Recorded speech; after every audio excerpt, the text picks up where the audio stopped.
오늘 그 첫 번째 주제가 이게 전원 관련된 거예요.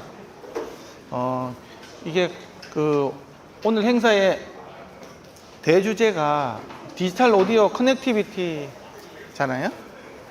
그래서 뭐 제목이 디지털 오디오 기기 전원 분석이라고 되어 있는데 그냥 전원에 대해서 얘기하는 거, 오디오 관련된 전원을 어떻게 하면 될지에 대한 부분인데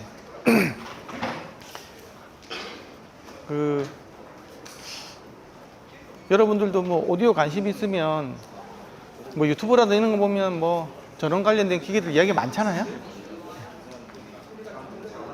작아요? 크게 하겠습니다. 아니, 개인을 키워야 되는데 이거 크게 말하기 싫은데. 자, 크게 한번 이야기해 보겠습니다. 그래서 일단은 시간을 때워야 되기 때문에 계속 뭐 이야기하고 있겠습니다. 특별히 뭐 디지털 오디오 기기에 대해서 뭐 전원이라고 해서 따로 하는 건 아니고 그냥 오디오 관련된 전원을 전반적으로 다룰 예정이고요. 지금 아직 뭐 제가 뭐 이렇게 뭐 오디오 기기 관련된 전원 기기를 뭐 수십 년 동안 만들어 본 그런 장인의 입장이 아니기 때문에 좀 현실하고는 약간 동떨어진 이야기, 동떨어지진 않았지만 현실하고는 조금 약간 다를 수도 있어요. 돌아가서 뭐 욕이는 거 하지 말고 그냥 이론적으로 하는 얘기인가 보다. 왜냐 그러면 저도 그 음향 관련된 걸 한 30년 가까이 했는데 이거 하다 보면 굉장히 이렇게 케이스 바이 케이스로 다 달라요. 분명히 이 기계가 동작을 해야 되는데 왜 동작이 안 되지? 이게 효과가 있어야 되는데 효과가 왜 없지? 막 이런 게 되게 많거든요. 그냥 특히 전원기기라는 게 나중에도 이야기 나오겠지만 내가 그 환경에 굉장히 많이 의존을 해요. 그래서 낭패 보는 경우가 되게 많아. 돈 주고 비싸게 돈 주고 샀는데 아무 필요 없고 오히려 더 나빠지는 경우도 굉장히 많습니다. 뭐 예를 들면 뭐 AVR이나 UPS 이런 기기를 샀는데 괜히 잘못 고르면 오히려 더 나빠지는 경우도 있거든요. 그리고 이게 굉장히 뭐 A가 좋아, B가 좋아 이런 거 있잖아요. 너무 이렇게 단편적으로 생각하시면 안 돼요. 오디오는 그때 상황에 따라서 A가 좋을 수도 있고 B가 좋을 수도 있고 어떤 데에서는 밸런스가 좋을 수도 있고 어떤 데에서는 오히려 언밸런스가 좋을 수도 있어요. 어떤 부분에서는 전원 필터가 좋을 수도 있고 어떤 부분들은 직결하는 게 더 좋을 수도 있어요. 다양한 경우일 수가 있다고. 그러니까 어떤 방송국이나 아니면 PA 현장에서는 절대로 그라운드 루프가 뜨면 안 되고 절대로 노이즈가 들어오면 안 되고 뭐 예를 들면 절대로 하울링이 되면 안 되고 뭐 이런 조건이 있잖아요. 그렇죠? 그런 조건에서 적합한 기기가 있고 내가 집에서 하이파이 오디오를 듣기 위해서는 그런 많은 부분들이 빼면 뺄수록도 좋거든요. 그런 또 부분들이 있어요. 근데 이거를 뭐 예를 들면 아이솔레이터가 무조건 좋냐? 전원 필터가 무조건 들어가야 되냐? 차폐 트레스가 무조건 좋냐? 그게 아니라는 거지. 좋을 수도 있고 안 좋을 수도 있는 게 그게 이제 되게 참 어려운 것 같아요. 그래서 음향 전원에 대해서 이야기하면 5대5로 싸우죠. 이제 서로 네가 많니 내가 많니. 나는 들었노라 그래서 경험했노라 그래서 너는 틀렸어 이런 게 되게 많아요. 왜냐하면 또 다른 사람들 못 들었기 때문에 또 그걸 또 사기라고 이야기하는 사람도 있고 그런 부분들이 되게 혼재하는 부분이 그런데 오늘 제가 이야기하는 것들은 이게 원리에 대해서 설명하려고 하는 거지 이게 맞다 틀리다 이야기하는 건 아니에요. 그렇게 해버리면 집에서 이제 굉장히 많은 혼선이 생길 수 있어. 나는 잘 안 되는데 그리고 이게 전기에 대해서 깊이 들어가 보면 굉장히 이게 뭐 자기적으로 들어오는 노이즈부터 정기적으로 들어오는 노이즈까지 굉장히 또 서로 복합해서 들어오는까지 굉장히 복잡다단하게 들어오기 때문에 이게 뭐 이게 내가 지금 어느 한쪽으로 몰빵해서 될 일이 아니거든요. 둘 다를 다 봐야 되고 그리고 기기들마다 너무 차이가 이렇게 크기 때문에 또 좀 더 떼어본다고 하면 예를 들면 굉장히 오늘도 트랜스포머에 대해서 이야기를 많이 할 거예요, 제가. 그 트랜스포머가 보면 사람들이 되게 싫어하는 사람 많거든? 순수한 걸 뭐 이렇게 없애잖아, 막 그러면서. 근데, 그때는 트랜스포머가 좋다, 나보다 이런 게 아니고, 그러면 리니어 전원이 반드시 좋고 SMPS는 만약 쓰레기냐, 또 그렇게도 보면 안 된다는 거죠. 리니어 전원도 쓰레기가 있고, SMPS도 잘 설계하면 좋은 것들도 있거든요.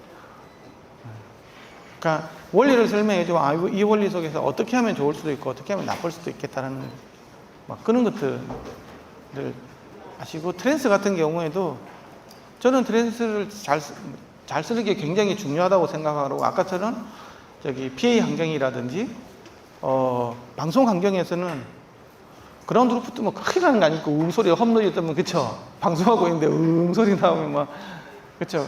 그때는 반드시 이제 그런 아이솔레이트 계열의 트랜스포머가 들어가는 게 좋은데, 그러면 내가 집에서 하이파이일 때도 그걸 쓸 거냐 말 거냐 하는 것들은 여러분들이 집에서는 환경에 따라서 다를 수 있다는 거예요. 그쵸? 뭔가를 더 들어갈수록 안 좋잖아요. 예를 들면 내가 집에 환경이 굉장히 잘 돼가지고 노이즈 차폐가 굉장히 잘 돼 있다고 하면 그냥 언밸런스 써도 됩니다. 굳이 밸런스 해가지고 CMRR 특성 안 좋은 밸런스 넣어가지고 차동 뭐 회를 해가지고 하면 오히려 신호가 더 열화가 될 수도 있어요. 그건 모르는 거지, 그거는. 내가 그 회로가 얼마만큼 정교하게 잘 돼가지고 있고, 임피던스 매칭이 잘 돼 있는 이런 상황이라고 그러면 더 좋게 갈 수도 있지만, 오히려 나쁘게 갈 수도 있는 거잖아요, 그렇죠? 네, 그런 것들이 좀 많이 생각을 해보는 자리가 됐으면 좋을 것 같아요. 지금 내가 이야기한 건 선수들끼리 하는 얘기들인 거고, 일반인들이 그래서 어떻게 하라는 거야, 그렇게 이야기하면, 그렇다고 그때 다르다던데요, 그렇게 이야기하면 또 가서 얼마나 욕하겠어요, 저를. 근데 그거는 원래도 그렇다는 거죠.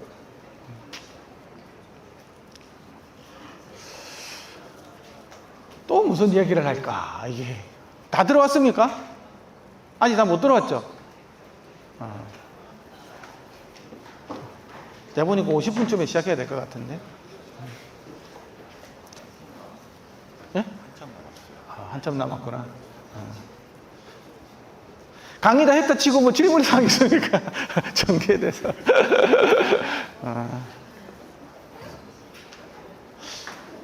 그리고 그 아날로그 회로하고 디지털 회로하고 또 많이 달라요. 그 아날로그 회로에도 또 트랜스로 쓰는 그 방식이 있고, 그 다음에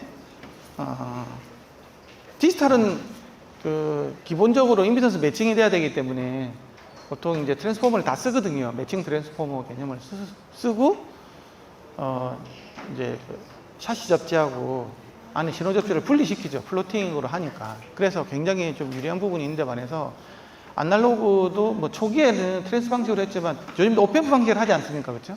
그러면 기준 전이가 샤시에 접지가 연결이 돼야 되고 하는 이런 상황에서 이제 그라운드 루프가 문제가 많이 생기죠. 그때 이제 그거를 이거를 그러니까 패치베이 이런 데서 연결해 주는 게 그 실드를 연결해 주는 게 낫냐, 떨어지는 게 낫냐, 그거는 그때 다 전원 상황이라든지 여러 가지 그런 상황들이 나중에 있어서, 그래서 이제 그런 것들이 이제 많이 있더라, 말하는 거. 또 시간을 더 떼야 되니까 그 전원 극성 이야기 있잖아요, 그렇죠? 좀 이따 나올 건데 그냥 어차피 시작 전에 다 내용이 다 끝날 수도 있을 것 같은데, 나는 전원 극성이 있다고 생각하시는 분 한번 손 들어 보십시오. 한번 좀. 있다. 없다. 있다, 없다. 그러면 나는 전원 케이블에 대해서 막 이렇게 전원 케이블 막 내가 끼워주는 전원 케이블 말고 살 때 있잖아요. 뭐 엄청나게 굵은 전원 케이블을 쓰는 게 효과가 있다고 생각하시는 분 손 들어보세요. 없다. 이거는 좀 없는 사람이 좀 있는데.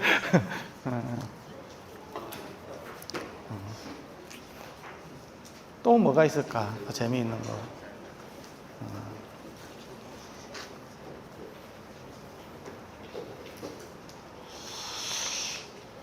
아까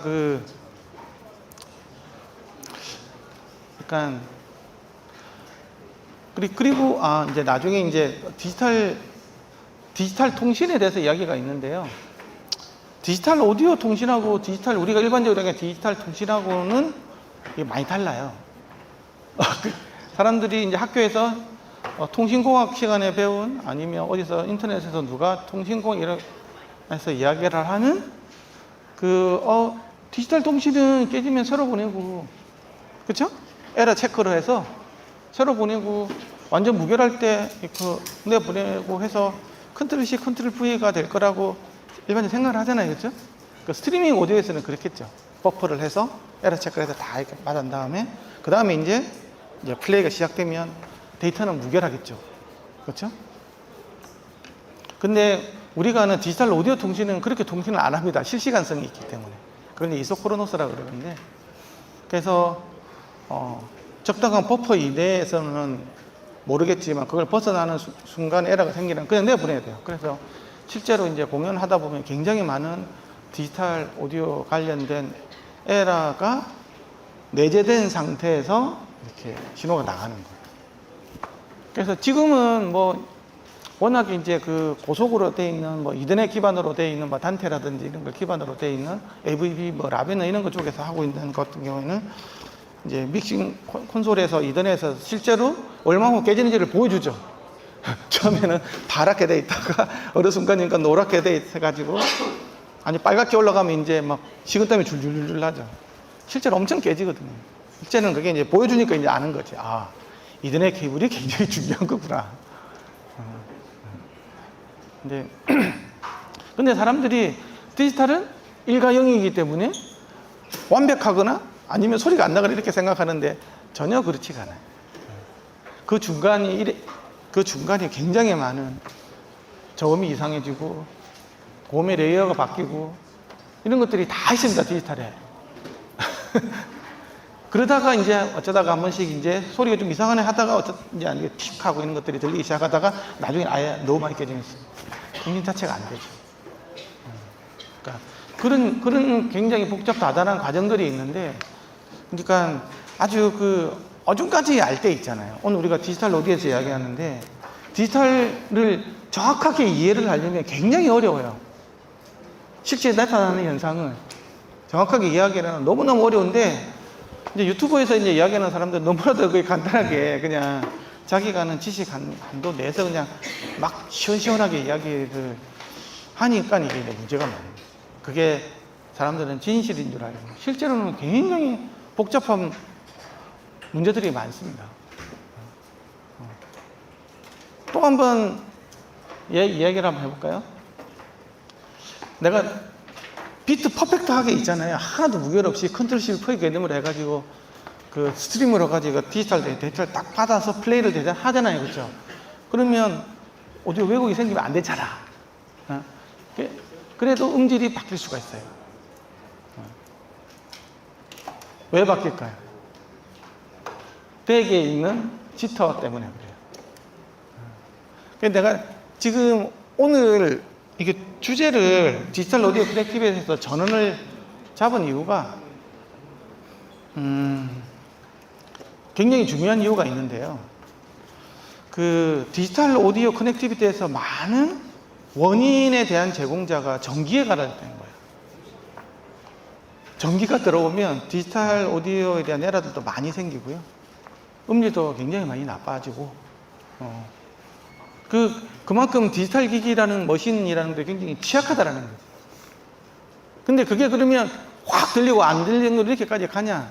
그 사이가 너무너무 많은데, 현상들이 나타나는 문제점들이, 그거는 좋은 스피커라든지 굉장히 조용한 청취 환경에서는 그게 들릴 수 있는데 일반적으로 잘 안 들리기 때문에 문제입니다. 진짜 좋은 스피커를 가지고 조용한 환경에서 들으면 이제 그 비트가 이제 소위 말해서 이제 그 디지털 에러 같은 거 있잖아요. 그게 순간순간에 우리가 1초에 44,000번 막 엄청나게 많은 메가헤르츠 단위에서 이렇게 오기 때문에, 그리고서 몇 개 깨지는 게 해가지고 잘 안 들릴 수 있지만 깨지는 게 들리는 것도 있다는 거예요. 섬세한 이렇게 뭐라 그래야 되나? 그 악기들 배치가 클래식 대규모 편성 악기 배치들의 뎁스가 이렇게 조절이 잘 안 된다든지 뭉개진다든지 이런 게 있어요. 더 큰 거는 전원이 나쁘면 우리가 그 영상기기에서 보면 제일 중요한 게 가장 밝은 건데 가장 어두운 것까지 표현하는 거잖아요. 그렇죠? 소리로 보면 그리고 우리 SNR이라고 그러거든요. 가장 큰 소리에서 가장 작은 소리 표현하는 건데 전원이 들어오면 가장 작은 소리의 표현이 더러워집니다. 그치? 소위 말해서 굉장히 작은 노이즈들이 있잖아요. 쫙 깔리는 거예요. 근데 그 노이즈가 내가 들을 수가 있으려면 집이 조용해야지. 집이 시끄러운데 들으면 그 환경 노이즈 밑에 디지털 노이즈가 깔리기 때문에 잘 안 들리는 거죠. 그는 아날로그에서도 마찬가지예요. 우리가 뭐 SNR 해가지고 뭐 100dB, 와, 120dB까지 나오는 좋은 뭐 이렇게 뭐 음향기기들 많지 않습니까? 근데 여러분들 집에서 제일 크게 들을 수 있는 레벨이 얼마예요? 아파트라 그러면 더 우울하죠? 90? 90이면 밑에 집에서 이제 휘발유 들고 올라올까 말까 할 정도 수준이 되겠죠. 그죠? 밑에 집에서.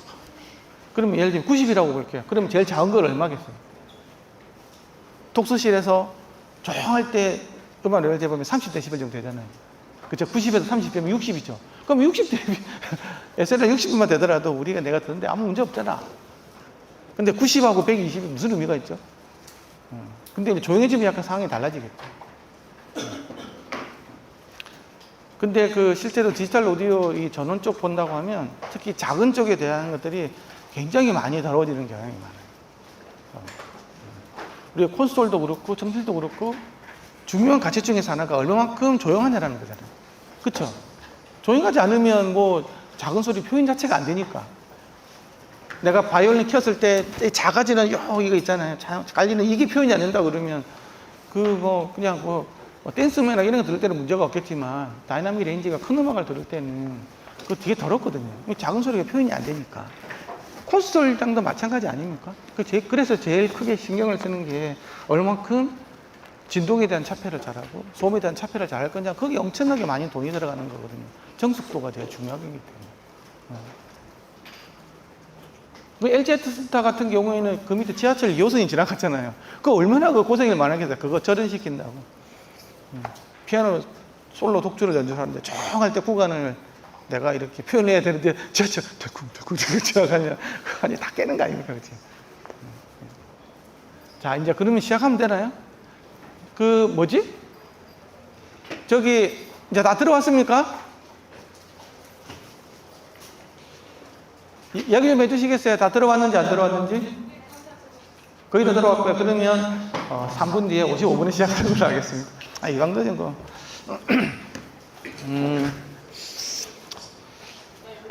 자, 그러면 그냥 3분 뒤에 시작할 게 아니고 지금 시작할게요.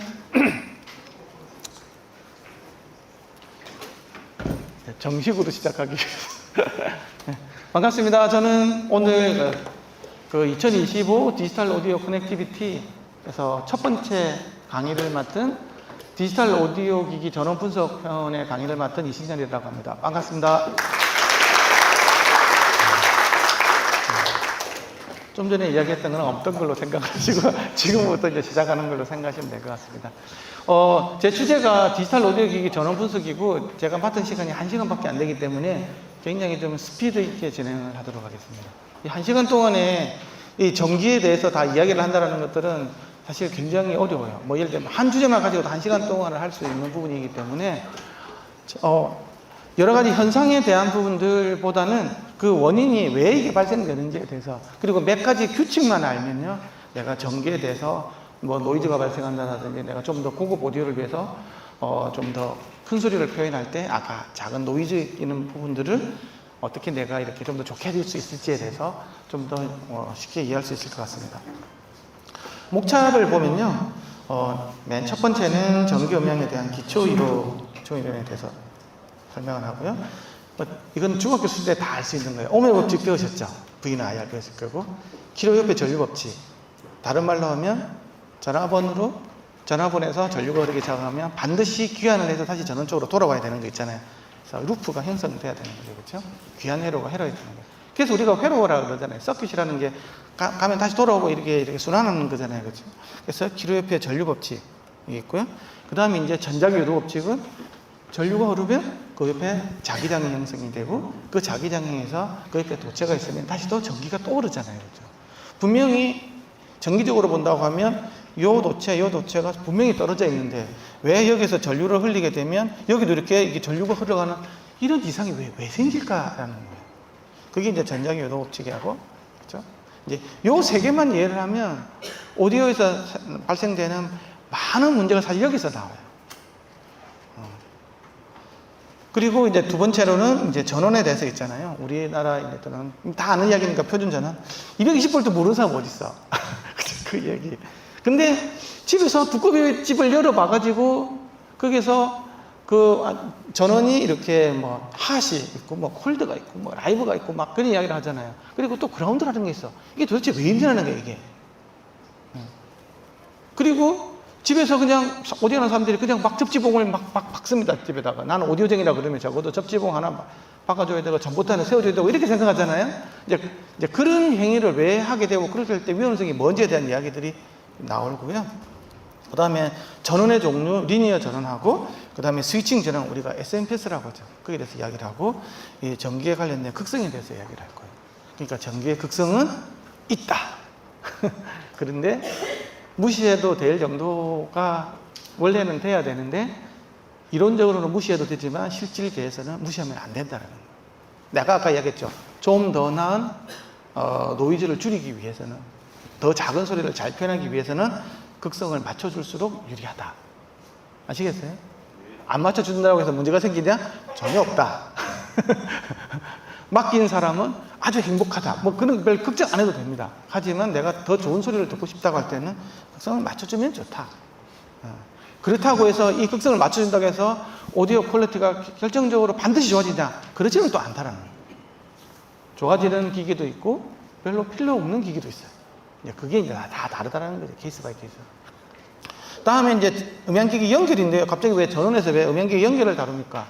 나중에 알겠지만 뭔가 노이즈가 생길 때는 전원뿐만이 아니고 이제 기기가 여러 개가 있어서 연결이 될 때 그때 이제 문제가 생기는 거죠. 단독 기기만 있다고 하면 문제가 굉장히 적어요. 하지만 여러 기기가 서로 연결이 되고 연결될 수밖에 없지 않습니까? 그렇죠? 뭔가 음원이 있고 앰프가 있고 스피커가 있고 그러니까 연결되지 않습니까? 이제 그 프로 환경 같은 경우에는 더 엄청나게 많죠. 녹음실만 하더라도 얼마나 많습니까? 그런 것들이 연결이 될 때 그때 이제 나타나는 문제점들이 바로 그라운드 루프라는 문제가 생깁니다. 그죠? 우웅하고 부웅하는 험 노이즈라든가 버징 노이즈가 생기는데 그 이야기를 할 거예요. 그렇게 하려면 그 밸런스, 언밸런스에 대한 개념을 어느 정도 알고는 있어야 돼요. 간단하게 넘어갈 거예요. 그리고 디지털에서는 이게 어떤 식으로 진짜 시도가 넘어가고 있는데 사람들이 디지털 그러면 내가 디지털도 아날로그다 이야기를 하면 이해를 못 해요. 디지털은 신호가 아날로그라는 전압의 형태로 넘어가기 때문에 실제로는 아날로그에 의해서 디지털이 가는 거예요. 그렇죠? 디지털 아날로그 전압에 의해서 거기에서 이쪽은 1로 보고 0으로 보고 하는 그 정보가 넘어가는 거지. 그러니까 아날로그하고는 조금 다르지. 이게 넘어가는 그 전압시로 그 자체가 오디오인 거니 아날로그인 거지만 이거는 이제 아날로그이지만 이게 정보가 넘어간다는 그 차이가 있는 거죠. 여기서 깨지면 디지털 정보도 깨지겠죠. 그 다음에 접지 부분인데요. 이게 이제 굉장히 중요합니다. 접지. 아까 얘기했지만 전원에서도 접지라는 단위 있다고 그랬어요. 그렇죠? 근데 오디오에서 말하는 접지는 더 있어요. 세 가지가 있거든요. 신호 접지, 샤시 접지, 대지 접지. 이 세 가지하고 나눌 수 있습니다. 각각의 역할에 대해서 뭔지에 대해서 알아보고요. 그 다음에 내가 그 음향하시는 분은 트랜스에 대해서 이해를 잘해야 돼요. 이게 치트키예요. 치트키. 그런데 그러면 트랜스를 다 쓰면 좋냐?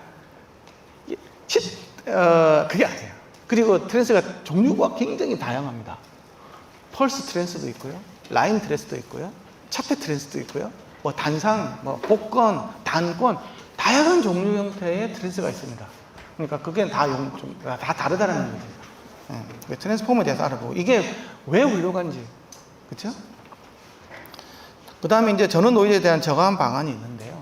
그러면 전원 노이즈를 원천적으로 좀 줄일 수 있는 방법이 없을까에 대한 거예요. 전이차를 감소시키고 그라운드 루프를 제거하는 방법에 대해서, 그다음 그에 관련된 여러 가지 제거 장치에 대해서 시중에서 판매되고 있는 거를 우리 한번 보자는 얘기죠. 그렇게 해서 결론을 짓도록 하겠습니다. 기초 이론에 대해서 이제 맨 처음에 오메 법칙인데 다 아시는 얘기가 빨리빨리 넘어갈게요. 하지만 이게 중요한 핵심이 뭐냐고 하면 전압, 전류, 저항이 있어요. 그래서 원인이 뭘까요? 원인은 전압입니다. 우리가 물이 흐르려면 전압 그 자체가 중요한 게 아니고 전이차가 생겨야 되는 거죠. 그렇죠? 차이가 생겨야 물이 흐르기 시작합니까? 그래서 전이차가 생기면 수위차가 생기면 수류가 만들어지고 전류가 흐르게 되겠죠. 이 원천은 바로 전압이 만들어지고요. 거기에 대한 결과가 전류가 되고 거기에 대한 과정을 보여주는 게 바로 저항입니다. 그래서 우리는 예를 갖다가 우리는 시스템에 대한 전달 함수 개념을 볼 때 우리는 임피던스를 전달 함수라고 그러죠. 그래서 우리는 일종의 저항이 전달 특성을 나타내는 거예요. 이게 필터, 로패스, 하이패스 이런 것들이 다 이제 저항이라는 어떤 주파수별 저항을 나타내는 거죠. 그렇죠? 그래서 우리가 음향을 이해할 때는 음향 임피던스를 이해하는 게 거의 99%가 음향 임피던스에 대한 이야기예요. 음향 임피던스가 매칭이 되면 잘 전파가 될 거고, 음향 임피던스가 매칭이 안 되면 다시 반사가 될 거고, 스캐터링이 되고 막 이런 것들도 음향 임피던스 나오는 이야기거든요. 모든 회로 이론에서 제일 중요한 건 사실 저항입니다. 근데 여기서는 그 내용이 아니고 그 전압이 있고 전류가 있고 저항이 있어요. 근데 이게 전압에 의해서 바로 이제 나중에 노이즈들이 이제 들어가게 되겠죠. 예? 신호가 전압의 형태로 가기 때문에 우리가 어떤 다 전압의 형태로 신호가 가고 있습니다. 신호가 갈 때는. 그래서 이제 여기서 이제 말하고자 하는 것들은 노이즈 전압은 어떤 우리가 듣는 어떤 그 험이라든지 버저 노이즈 그 자체예요. 최종적으로 나온 어떤 결과물이 될 수 있는데 이게 왜 생기냐고 그러면 바로 노이즈 전류가 흐르고 이 노이즈 전류가 흐르게 되는 근본적인 원인은 그라운드 루프 때문에 이제 흐르는 거 이런 식으로. 루프가 만들어졌거든요. 기기가 연결을 했는데 그 사이에 뭐가 흐름이 만들어진 거야. 왜 만들어졌냐? 전이차에 의해서 있죠? 수위차가 생겼으니까 이제 돌게 될 거고, 해필이면 그게 실드, 이게 R 커먼이라는 요 공통인데 그쪽으로 이제 실드선을 통해서 흐르는 거예요. 흐르면 뭐가 산생됩니까? 그냥 흐를 때 이 실드에 대한 저항이 있겠죠. 그렇죠? 실드 저항이 크면 뭐가 또 만들어져요? 노이즈 전압이 크게 되겠죠. 그렇죠? 그러면 그 전압이 바로 이제 신호선이라고 같이 파고 들어가는 거예요.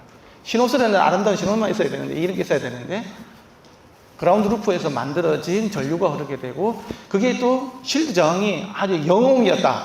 슈퍼컨덕터였다. 그러면 이게 전압이 안 되겠지만, 그게 이제 수옴이 뛰게 되면 전압이 만들어지고, 그 전압이 다시 신호선으로 파고 들어가가지고, 실드가 100% 안 일어나기 때문에 파고 들어가서 이제 신호 전압하고 노이즈 전압이 같이 더해지고 그게 이제 앰프에서 증폭이 돼서 소리가 나는 거예요. 이해가 되십니까? 그런 과정이 있는 거예요. 그러면 내가 노이즈를 어떻게 없앨 수 있겠어요? 첫 번째, 양기기당 사이에 전이차가 없으면 되겠죠. 그게 제일 핵심이에요, 핵심. 두 번째, 흐름을 안 만들어주면 될 거잖아. 그렇죠. 그라운드 루프를 끊어주면 되는 거예요. 그게 두 번째예요.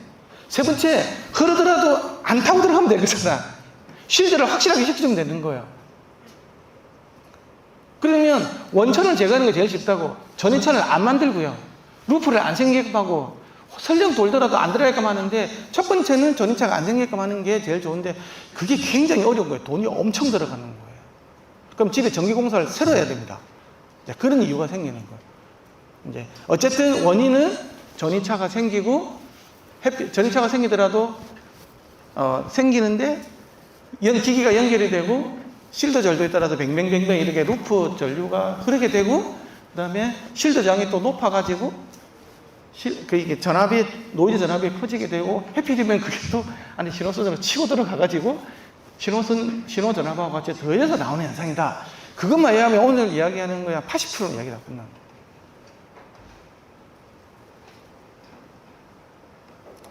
자, 그 다음에 임피던스라는 이야기가 있어요. 아까 이건 저항이라는 게 있었잖아요. 이거는 이제 한쪽으로 흐르는, 그러니까 우리가 쓰는 오디오 신호는 전부 다 양쪽으로 흐르는 거죠. 스피커도 왔다리 갔다리 움직이지 않습니까? 그렇죠?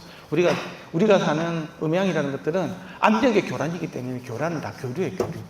이게 교류인데, 우리가 케이블 임피던스 막 이야기해요. 막 임피던스 이야기한다고. 그거는 뭐냐고 하면, 그 신호가 그 케이블을 통해서 신호가 왔다리 갔다리 하는 그 주파수에서 얼만큼 그 신호의 전달을 방해하는 거. 그게 임피던스라는 거지. 그래서 디지털 케이블 ASBU 115ohm입니다. 그쵸? BNC 케이블 75ohm이라고 그래요? 안테나 같은 경우는 50ohm이라고 그래요. 뭐가 50이라는 거지. 그래서 멀티미터를 딱 재보면 0인데 막 이렇게 나오는 거지. 그때는 아날로그 같은 경우는 20에서 2만 헤르츠의 신호가 흐를 때 그때의 저항값이 얼마냐고 보는 게 이제 임피던스가 되는 거고요. 내가 AS3 기반으로 디지털 있잖아요.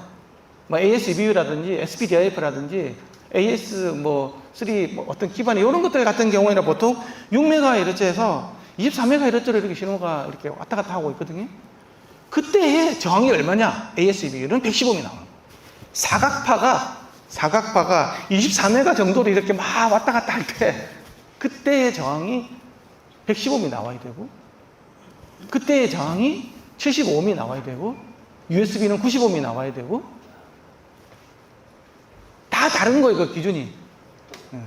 그러니까 또 이더넷 같은 경우는 있잖아요.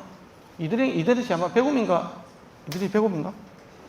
네, 100옴인데 얘 같은 경우에는 이제 보통 10메가에서 2기가 정도 사이로 이게 이제 굉장히 고속에 이제 흐르게 되겠죠, 그렇죠? 어쨌든 그때에 보이는 그 저항값, 그게 바로 임피던스가 바로 100옴이 나와 있다는 거예요. 내주는 녀석도 100옴, 케이블도 100옴, 받는 녀석도 100옴. 그러면 가다가 임피던스 완벽하게 매칭이 돼서 튕겨 나오는 게 없는 거예요. 임피던스 매칭이 안 되면 튕겨 나옵니다, 소리가. 근데 그 중요한 거는 튕겨 나올 때 그냥 튕겨 나오는 게 아니고 상이 반전돼서 튕겨 나온다는 게 굉장히 중요해요. 상이 반전돼 뭐가 될까? 나는 높은 하이 펄스를 보냈는데 튀어나오는 것보다는 로우 펄스가 나오겠죠. 그러면 서로 더해지면 어떻게 될까요? 없어지겠죠. 원래 이 튀어나오는 양이 100%가 아니기 때문에 좀 많이 줄어든다고. 그러면 나중에서 볼 때 얘가 1인지 0인지 알 수가 없는 거예요, 나중에. 그래서 100% 흘러가야 되는 거예요.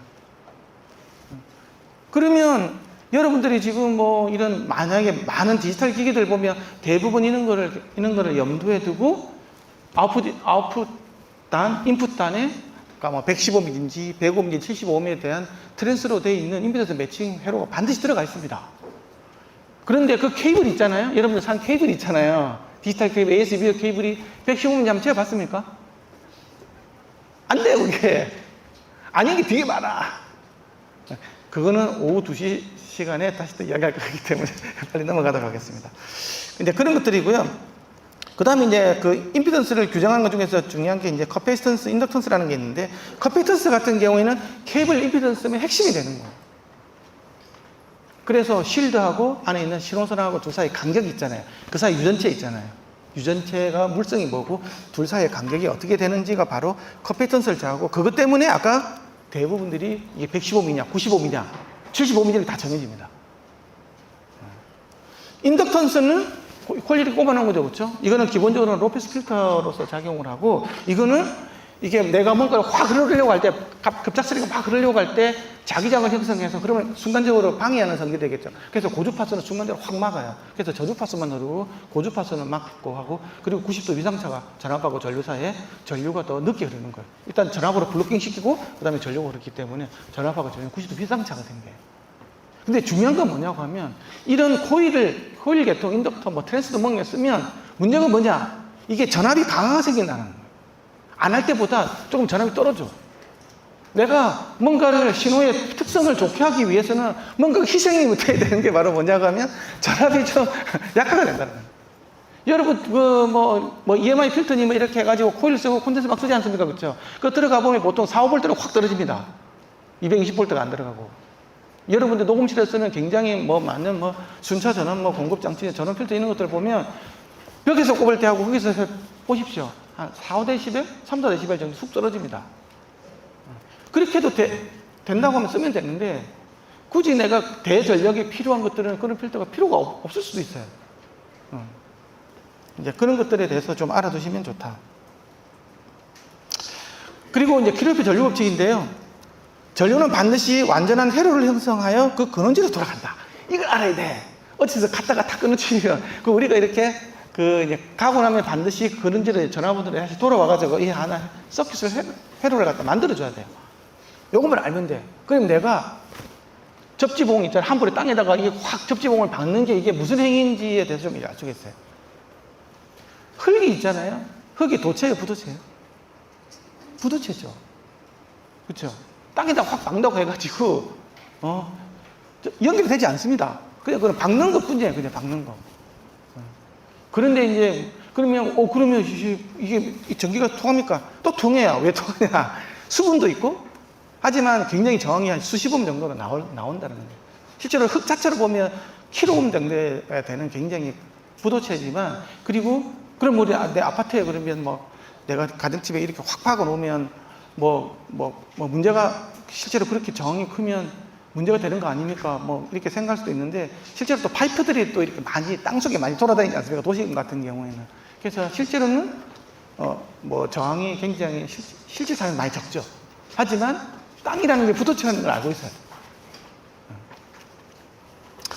그리고 전류는 반드시 전원적으로 돌아간다고 이야기를 했고요. 전류는 임피던스가 항상 가장 낮은 쪽으로, 그리고 최단 경로로 이렇게 흐르려고 한다. 그거 당연한 거겠죠. 쉬운 쪽으로 가려고 할 거잖아요. 굳이 내가 어느 쪽으로 갈 이유는 없잖아요. 그렇죠? 그래서 자연계의 성질은 그렇다.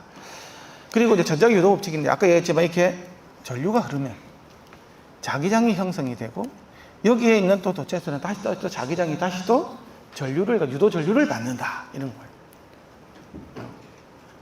그래서 이게 지금 여기서 이 이야기를 하는 이유는 뭐냐고 하면, 내가 집에 보면 있잖아요. 아까 우리가 쓰는 전기는 단상으로 되어 있기 때문에 이렇게 두 선이 들어와요. 그렇죠? 기본적으로. 그래서 핫 있고, 그게 전력선인 거예요. 한 개는 그냥 중성선이에요. 아무것도 없어. 한 개만 다 들어오거든. 그럼 내가 지금 이게, 내가 이렇게 젓가락을 푹 쑤셨을 때 있잖아요. 한 군형에다 젓가락 하나 푹 쑤셨을 때 내가 전기를 탈 확률은 50%라는 거지. 유행이 딱 찌직찌직 하면, 이쪽이 활선이구나. 이쪽이 찍었는데 없네. 그러면, 이렇게 되는 거잖아요. 예?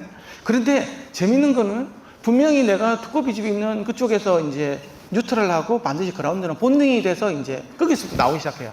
거기서부터가 이제 그라운드하고 리턴선이 나오거든요. 나오는데, 내가 집에 이제 이게 다 꽂아서 보면 있잖아요. 그러면 옆에서 보면 한 군데서 출발했으니까, 아버지가 갔기 때문에 내게서 두 개 이렇게 접지선하고 뉴트럴선하고 다 꺼져보면 0이 나와야 될 거잖아요. 근데 이게 0이 안 나오고 수볼트에서 수십 볼트까지 나올 수가 있어요. 그 왜 나오냐는 거지. 접지가 잘못된 거 아니야? 접지가 잘못됐다고 생각하는 사람 손 들어보세요. 접지가 아무리 잘 돼도 생길 수가 있다는 걸 아셔야 돼요. 거기에 대해서 이야기를 할 거예요. 그게 바로 왜 생기냐? 바로 이 전자기의 유도법칙 때문에 그래요. 왜 그러냐? 내가 이렇게 있잖아요. 이 선을 세 가닥을 넣어놨어요. 그쵸? 이게 하나는 라이브고, 하나는 뉴트럴이고, 하나는 이 보통 녹색이 이렇게 그라운드일 거잖아요. 그렇죠? 이 세 개를 같이 넣어놨어. 여기 아까 220V 흐르죠?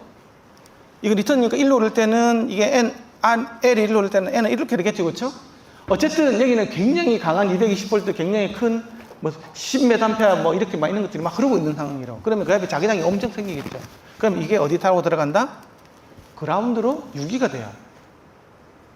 그러면 이게 길이가 얼마나 깁니까? 저기서 우리 집, 두꺼비 집에서 여기까지 오는데 계속 이렇게 타고 들어오는 거예요. 그러니까 계속 처음에는 0.1V 뜨다가 내가 올 때쯤 되면 2V, 3V, 4V 막 뜰 수 있는 거예요. 내가 저기 아무리 잘해봐도 필요가 없는 거예요. 이건 라이브 하시는 분들 아실 거예요. 피해 하시는 분들. 그래서 LN선하고 G선을 완전히 분리시켜야 돼요. 분리시키고 LN선은 완전히 이렇게 금속 도체에 넣어가지고 바깥으로 못 튀어나오게 해야 돼. 그 전자기 유도가. 그리고 이 L하고 N은 있잖아요. 서로 반대 방향으로 올 거잖아요. 그렇죠? 안 하는 가능성이 뉴턴선이니까. 그래서 반드시 꼬아줘야 돼요. 꼬면 방사되는 전자기 유도 현상이 굉장히 줄어듭니다.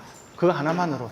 그리고 그래도 나오는 게 있으니까 금속 도관에다가 한 번 더 싸서 완전히 그라운드 쪽으로 못 넘어게 하는 거야. 그러면 내가 아무리 길더라도 나중에 N하고 G를 재보면 거의 0V에 가깝게 나옵니다. 그렇게 되면 무슨 일이 생기냐? 내가 요게 콘센트에 꼽았을 때, 저게 콘센트에 꼽았을 때 거의 이제 전이차가 안 생겨요.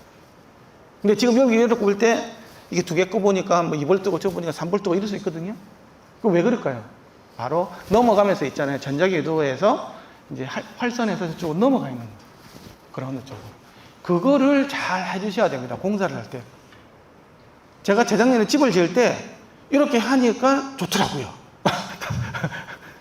이 공사는 지금 라이브 하시는 분들은 다 이렇게 하고 있다고 저는 알고 있고요. 이거 안 하면 지금 막 조명기구도 난리겠죠. 그렇죠?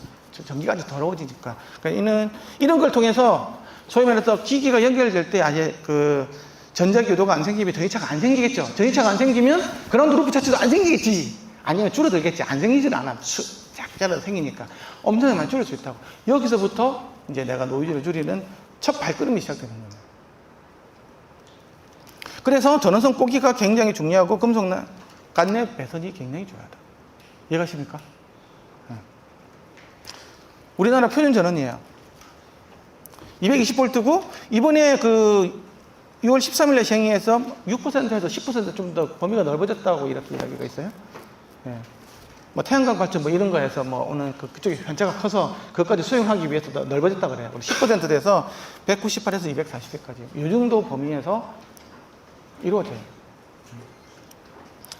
그리고 사실 집에 가보면 좀 이렇게 아파트 이런 데 가보면 좀 그 이렇게 외부에서 이렇게 들어오는 게 좀 가까이 있는 가구는 한 230 몇 볼트가 나오고 좀 멀어질수록 좀 줄어들죠. 그래서 한 230에서 200 얼마 요까지 아마 210 요 사이 왔다 갔다 할 거예요.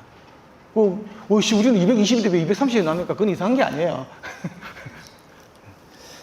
그리고 뭐 어쨌든 이 내부적으로 들어오면 되니까 그 이야기고 60Hz에서 0.2Hz 단위로 이렇게 있는 거.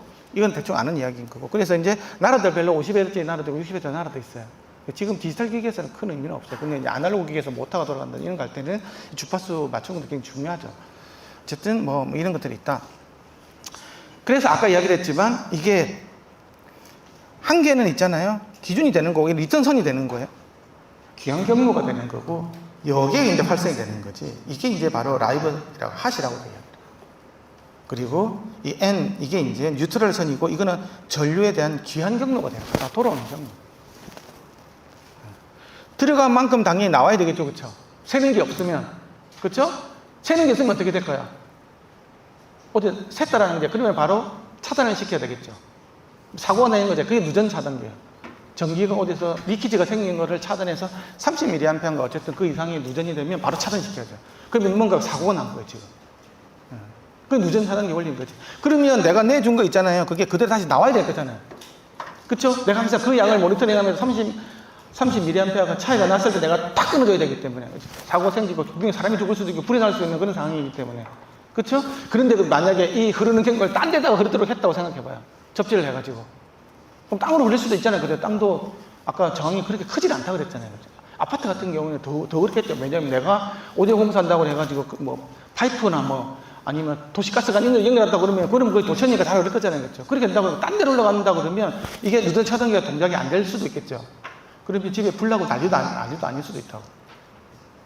그게 굉장히 위험한 행위라는 거지. 문제가 없으면 아무 상관이 없는데 반드시 내가 내준 쪽으로 해서 두꺼비 쪽으로 돌아와서 누전 차단기가 동작하도록 하는 게 룰이래, 룰. 그걸 끼면서 했다고는 그 공사를 해주는 사람은 좀 그 사람은 좀 이상한 사람이에요. 오디오가 약간 좋을 수도 있지만 그건 안전을 담보로 화재를 담보로 해서 하는 굉장히 위험한 행위라는 거죠. 어쨌든 이게 이제 그런 거고요. 그 다음에 이제 접지선 같은 경우에는 안전의 목적이 제일 크다. 평소에는 전류가 흐르지 않아야 된다는 거죠. 낙뢰가 생긴다든지 이때 이제 확 흘러서 이렇게 하는 거. 이거는 평상시에서는 그 그라운드 쪽으로 흐르면 안 돼요. 그런데 이걸 무시하는 사람들이 되게 많아. 그래서 이제 우리가 두껍집 열어보면 있잖아요. 이 보면 이제 안에 그 뱅글뱅글 돌아가면서 전력량계 돌아가고 이런 데 있잖아요. 집에 어느 구석에 한 군데 있어. 이거 들어보면 이렇게 N하고 G를 본딩 결합해주는 거 있잖아요. 이게 이제 그라운드 해가지고 이렇게 해가지고 땅속으로 가 있는 것도 있고 아니면 이게 잘못되어 있는 것도 여러 가지 이제 TT니 TS니 이런 전기 관련된 그런 규정이 있어요. 어쨌든 얘하고 이 뉴트럴선이 이렇게 본딩이 되는 거죠. 그럼 여기서 이제 아버지는 갔고 니는 N으로 가고 니는 이제 G로 가라 이렇게. 이 한 번만 붙어야 된다는 그렇게 규정이 되어 있어요. 그래서 이게 이제 이렇게 하고 들어오면 여기에 이제 전력 양계가 딱 있어가 누전 차단기가 딱 붙게 되겠죠. 그렇죠? 그렇게 해서 차이가 나면 탁 이렇게 하는 이렇게 돼 가지고 있고 그래서 이 핫선 여기가 어딘지는 몰라. 내 찌릿 하는 거 얘가 이제 할 수 있는 거지. 집에서 한번 꽂아보세요. 죽질 않으니까 꽂지 마세요. 이렇게 해가지고 찾는 방법을 여기 이런 장비들이 있기 때문에 그 멀티미터기 그 다이소에 가보면 한 2만 원 정도 하거든요. 그거 살살 가보면 다 알기 때문에 그래서 이게 이쪽만 하려고 이쪽은 리턴에 대한 패스 이런 생각하시면 되고 이 활선이 이렇게 돼 있다. 이런 개념은 좀 기본적으로 알고 넘어가야 됩니다. 그래야 전기에 대해서 좀 더 한 발짝 다가갈 수 있어요. 다음은 전원 공급 장치예요. 여러분들 220V를 이 바깥에 오디오 프리시전 장비가 있거든요. 거기다가 이제 그 전원 책장하는 10분의 1, 100분의 1 프로브로 가지고 딱 찍어보면 전기가 깨끗하게 이렇게 나올 것 같죠? 아까 60Hz로 해가지고 천만의 말씀 만만의 콕뚝입니다. 이거 막 이렇게 나와. 뭐 60Hz인 것 같아. 그래서 주파수 분석을 해보면 이게 있고 막 엉망 더러워. 보면 아이씨 진짜 더럽네 막 이렇게 느껴질 정도로 더러워요. 옆에 막 내가 우리 집 옆에 뭐 공장이 있고 그러면 이제 장난 아니죠 이제. 어쨌든 이렇게 사실은 되게 더럽다. 그렇게 순수하지가 않다. 그러면 이 더러운 게 이 60Hz 이거 왜 이 더러운 게 그러면 다 문제가 됩니까? 그게 문제가 될 수도 있고 안 될 수도 있는 거예요. 디지털 기기에서는 영향이 좀 덜한데 아날로그 기기에서는 영향이 되게 클 수가 있어요. 디지털 기기도 또 어떤 식으로 영향되냐에 따라 또 다를 수도 있어. 이게 다 달라, 경우의 수에 따라서. 이것만 내가 깨끗하게 윤곽을 해서 가면 좋은 소리가 나오냐. 그게 아닌 거. 이게 더럽다고 해서 더러운 소리가 나오냐. 그것도 아니라는 거지. 내가 이걸 더럽다 해가지고 덱 같은 거 한번 재봤는데 하나도 안 바뀌어요. 그럴 수도 있다라는 거예요. 네, 근데 아주 더러울 수도 있는 경우도 있다라는 거죠. 그래서 이게 이제 직류 공급 장치인데요. 이거는 이제 리니어 트랜스퍼를 가지고 대형 트랜스를 써요. 여기는 대형 트랜스 있죠. 이 트랜스 가지고 하고, 그 다음에 정류 회로를 통해서, 커피스터 통해서, 그 다음에 레귤레이터 통해서 나오는 거예요. 이런 식으로. 그러면 220V 얘가 이렇게 뭐 15V, 16V, 12V 이렇게 쫙 이게 나오죠. 이게 들어갔다 이게 나와요. 이해가시죠? 근데 이게 이렇게 깨끗하게 나오냐? 또 안 그래, 재보면. 그래도 리니어는 그래도 깨끗하다. 스위칭 방식 보면 막 찍히, 삑히, 이런 엄청 나옵니다, 이게. 아까 이게 들어간다고 해서 또 문제가 되냐? 또 그게 또 아닌 거예요. 또 이런 걸 없애주는 또 필터가 또 있어요, 기기 안에는. 이 전기만 더럽다고 하는 게 아니에요. 기기는 첫 단에는 이런 것들을 또 없애주는 저런 필터라는 게 또 한 번 더 걸러줘요. 어쨌든 이런 게 돼 있는데, 근데 문제는 뭐냐고 하면, 이 커다란 요게, 이 코일 덩어리야. 코일 덩어리가 그냥 이게 이제 우리가 보면 요렇게 돼가지고, 이렇게 돼가지고 있고, 요렇게 돼가지고 있어가지고, 어쨌든 이 권선비에 따라서 승합하고 강합 이런 거 있잖아요. 그쵸? 그쵸? 그냥 똑같은 게 나오면 되는데, 이게 이제 문제는 뭐냐고 하면, 여기서 있잖아요. 이게 방사가 돼서 여기 철판이 여기 있을 때 같은 경우에는 여기에 이 선하고 이 선 사이에 있잖아요. 이게 서로 평행하기 때문에 이 사이에 커피턴스가 성립이 돼요. 평행한 두 판이 있으면 이게 플라스틱이라는 말이 달라지는데 전기가 흐르는 그쵸? 전도성 물질이라고 하면 이 둘 사이에 커피턴스가 만들어지는데 커피턴스가 뭐냐고 그러면 아까 좀 활선하고 있잖아요. 리턴선 있잖아요. 요 사이에 요 간격에 따라서 있잖아요. 약간 비대칭적으로 만들어져요. 어떻게 갚냐에 따라서. 위치에 따라서. 물리적으로는 이 비대칭성이 발생이 될 수밖에 없어요. 이 기생 커피턴스가 생길 수밖에 없고 해피되면 이게 비대칭적으로 생긴다는 거죠. 그래서 이 극성을 바꾸면 있잖아요. 여기서 들어오는 커피턴스 양이 바뀐다는 거예요. 지금 이게. 다른 말로 하면 극성을 바꾸면 여기에 있잖아요. 전압을 재보면 있잖아요. 전압량이 달라. 여기서 뜨는 게. 그래서 우리가 이게 전극, 역극이라고 해야 돼요. 작으면 전극이라고 그러고 좀 더 크면 역극이라고 그래요. 아시겠어요? 그러니까 얘 때문에 생기는 얘하고 요 판때기 때문에 생기는 커피턴스 여기서 누설 전류에서 여기에서 전압이 유기가 되고 하는 이런 현상이 생긴다는 거지. 그 양이 얼마냐? 수십 미리볼트밖에 안 돼요. 이쪽을 재니까 300mV가 나오고 이쪽 보니까 200mV 나오고 이렇게 되는 거지. 하지만 그게 그렇게 나오는 거라는 거죠. 그러면 여기서 이 샤시에는 이미 뭔가 전기를 띄는 거에 스르르 만져보면 스르르 느끼시는 거 있잖아요. 그게 이렇게 해가지고 접질해가 빠져나가면 문제가 없는데 해피림이 또 이렇게 또 갈 수도 있다라는 거지. 다른 데로. 그래서 이게 작을수록 좋겠죠. 그래서 극성을 맞추라는 거예요. 이해가십니까? 넘어갈게요. 이해 안 가도 지금 어쩔 수 없어. 1시간 내에 다 끝내야 되기 때문에. 자, 그 다음에 이제 스위칭 모드 파워 스플라이예요. 이게 이제 어쨌든 아까 너무 크고 트랜스 커야 되지 않습니까? 그렇죠? 그 220V가 들어오는 그 트랜스를 강압을 시키려면 굉장히 그 대용량 트랜스가 필요한데, 야, 이거 트랜스 이게 돈 너무 많이 들어. 너무 비싸. 그러니까 너무 비싸. 그래서 이제 생각을 해낸 게 좀 더 효율적으로 좀 작은 트랜스를 써서 할 수 있는 방법이 없을까, 소형 트랜스를. 한 게 이제 정류 평화를 시켜주고 겁나게 빠른 고속 스위칭을 하는 거예요. 40K 이상.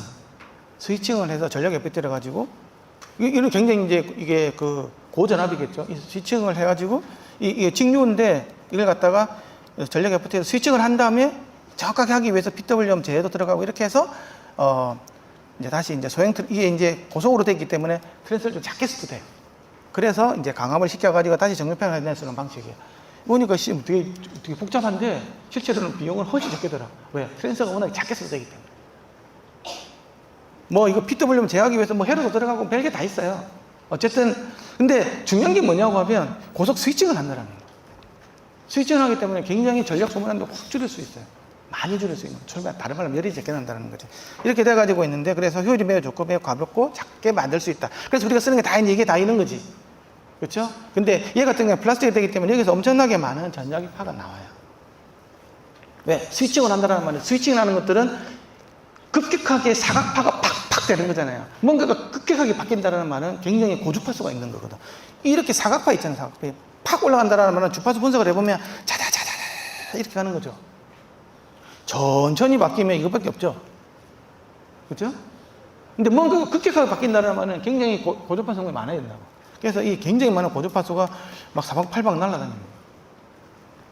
그래서 조금 더 좋은 것 같은 경우는 그걸 잡아주기 위해서 전자기 팍 차폐하 찌는 것도 있고요. 그리고 이게 또 이 전기를 이렇게 해가지고 벽으로 가지고 벽도 더럽혀요. 그래서 이게 보면 그 필터 같은 게 이제 AC 전원 필터 같은 게 여기에 해가지고 뭐 콘덴서하고 이렇게 정방향 역방향으로 코어에다가 같이 감아 있는 코일 같은 게 있어 해가지고 이제 코먼 노이즈 같은 걸 없애는 거죠. 그런 것들 해서 이 좀 깔끔하게 하고 이쪽도 좀 더 설령 일로 통해 들어오는 것들도 좋게 만들어주고 이렇게 나가는 것들도 좀 좋게 만들어줄 수 있는, 그 다음에 이제 이 과정을 거쳐서 이렇게 어떻게 나오는 거예요. 이런 식으로 해서 이제 저런 공급 장치가 하는데, SMPS는 본질적으로는 좀 더럽죠. 고속 스위칭을 한다는 거기 때문에. 그래서 오디오 쓰는 사람은 다 리니어 전원 다 쓰죠. 특히 여러분들 DAC라든지 아니면 특히 이더넷 쓰시는 분들 있잖아요. 그럼 스위치 쓰잖아요. 스위치 이런 거 쓸 때 그거를 대부분 SMPS 쓰거든요. 저는 그거 리니어로 바꾸면 좀 많이 좋아집니다. 그걸 바꿔보시면 좀 효과를 보실 수 있어요. 좋은 거 써야 돼요. 오히려 똥차피 하다가 쓰레기차 만나는 꼴 되면 안 되는, 좋은 걸 쓰면 좋아요. 그래서 이렇게 리니어, 아까 극성 아까 이야기했잖아요. 그렇죠? 여기서 하우징의 기생커 패턴 생기는데 이게 비대칭적으로 생긴다. 그래서 누설 연료가 작아지는 쪽이 바로 전극 방향이라고 이야기한다. 그렇죠? 이 부분이 똑같이 이제 스위칭 전원에서 할 수 있는데, 스위칭 전원 같은 경우에는 아까 코일이 되게 작았잖아요. 그렇죠? 그래서 건전지가 없어, 이거. 건전지 좀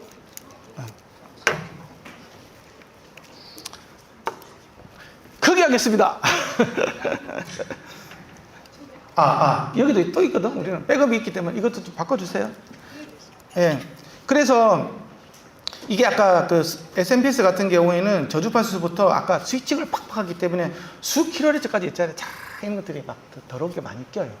예.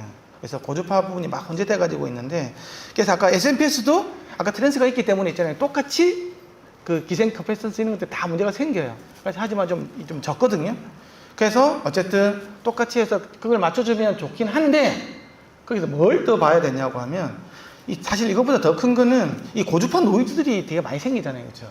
그걸 어떻게 하면 다른 데로 못 나오게끔 하는 이렇게 그런 차단하는 전원 필터 같은 것들이 반드시 필요하고, 이 차폐도 필요하고 있잖아요. 이런 것들까지 같이 함께 돼야 되거든요. 무슨 말인지 알겠죠? 한 개만 극성 맞춘다고 해서 SMS는 끝나는 게 아니고, 혹시 그 주위에서 얼마나 많은 전자기 파로 날아가는 이런 쓰레기들이 있는지 없는지 우리 눈에는 안 보이겠지. 뭐 거기 날아가는 거겠지. 이제 그걸 갖다 같이 봐서 한 개 없애주는 게 좋다. 그래서 내가 SMS에서 이렇게 잘못한 게 쓰면 있잖아요. 그 주위에 있는 콘센트에 꼽혀있는 다른 것들도 다 더러워집니다. 그 하나 때문에. 그럴 가능성이 있다는 거죠. 그래서 그때는 이제 차폐 트랜스라는 전원 필터 같은 걸 잘 써야 되는 거죠. 그래서 아까 뭐 전원기기 테스트 방법이 있는데요. 아까 이게 그러면 이게 전극이 역광이 어떻게 되냐? 그러냐? 어떻게 되냐고 하면 셰시에서 누설 전류를 아까 비선형 때문에 생긴다 그랬죠. 사람들이 원인을 이야기하는데 재는 부분만 보면 인터넷 보면 되게 많이 나와. 뭐 아저씨 아줌마 나와가지고 와 멋져요 막 이렇게 하면 다 나오는 게 되게 많거든요. 어쨌든 아까 원인을 이야기해 준 거 되는 방법은 똑같아요. 측정할 기기에서 모든 신호를 케이블 분리하는 게 중요해요. 케이블 다 분리하고 전원 코드만 연결하고 전원을 켜요. 그 다음에 멀티미터를 가지고 교류 전압으로 맞춘 다음에 한 손으로는 멀티미터의 한쪽 빨간색을 잡고 나머지는 샤시로 떼보는 거예요. 그리고 뭐 내 손을 인체를 기준 접촉해도 되고 아니면 전원에 있는 접촉해도 되고 그 전원점이 더 크게 나오겠죠, 그렇죠? 그렇게 해서 이렇게 재서 전압이 작게 나오는 게 전극으로 보면 돼요. 되게 쉽죠? 그래서 전압이 작은 쪽으로 하면 된다. 그래서 이게 더 낮은 전압, 유기 전압이 발생됐을 때를 올바른 극성이라고 본다. 그래서 이제 이렇게 전원 극성을 체크하는 장비들이 관련된 장비들이 이런 게 있어요. 이건 멀티미터는 다 있어야 되겠죠. 그래 아까 누설 전류 테스트 해야 될 거잖아. 그렇죠? 이게 뭐 백볼 다운 이런 것들도 있고. 이 자료는 나중에 동영상 올릴 때 링크로 다 나가기 때문에 뭐 애터지게 뭐 사진 찍고 안 하셔도 됩니다. 꼭 찍고 싶으면 기념으로 찍으셔도 돼요. 그런 게 있고, 두 번째는 이제 활선만 찾고 싶다. 어느 게 이제 L인지 N인지 찾고 싶다. 그때는 이제 요거 펜처럼 생긴 거 같이 지금 삐삐삐 소리 나고 이런 게 있어요. 많이 봤을 거예요. 세 번째는 이 콘센트에다가 삑삑 꽂으면 있잖아요. 이 콘센트 배선 상태가 있잖아요. 극성이 반전된 게 없는지, 접지가 불량한지 안 한지 있잖아요. 이런 것들. 이거 다 볼 수 있는 뭐 이런 것들도 있고. 그 다음에는 이제 이게 회로 분석 기능 장비인데, 얘는 같은 경우, 부하 있잖아요. 부하가 뭐 10A들이 부하 걸렸을 때 전압 강화 얼마만에 생기는 게 있잖아요. 그런 것들도 다 이렇게 분석을 해주는 이런 장비가 있어요. 전압가가 푹 떨어지거든요. 그렇죠? 이런 것들에 대한, 이런 것들 알리에서 사비가 굉장히 쌉니다. 정품은 비싸지만 싼 게 많다. 뭐 이런 이야기 하면서. 자, 이제 연결로 들어갈게요.